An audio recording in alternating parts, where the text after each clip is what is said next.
السلام علیکم۔ رمضان شریف کی کہانی۔ رحمتوں کا مہینہ۔ ایک بہت ہی خوبصورت شہر میں رمضان شریف کا مہینہ شروع ہوا۔ شہر کے ہر کونے میں روحانیت اور برکت کا ماحول محسوس ہو رہا تھا۔ ایک بچے نے اپنے دادا سے پوچھا، دادا جان، رمضان کی کیا خصوصیت ہے؟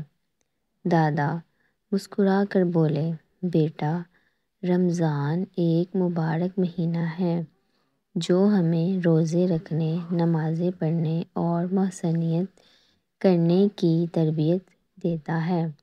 اس مہینے میں اللہ کی رحمتوں کا بہت زیادہ سلسلہ ہوتا ہے۔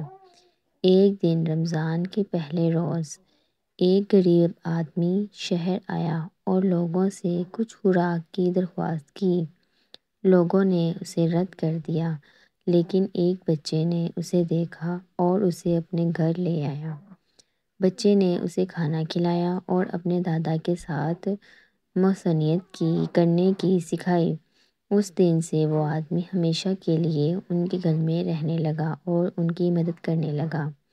رمضان کے اختتام پر وہ غریب آدمی اپنی دعاؤں میں شکریہ ادا کرتے ہوئے کہا، اللہ تعالیٰ نے مجھے ایک نیک دل انسان کے ذریعے رحمت کی۔ اور اس کہانی سے ہمیں یہ سبق ملتا ہے کہ رمضان کے مہینے میں ہمیں دوسروں کی مدد کرنی چاہیے۔ اللہ حافظ۔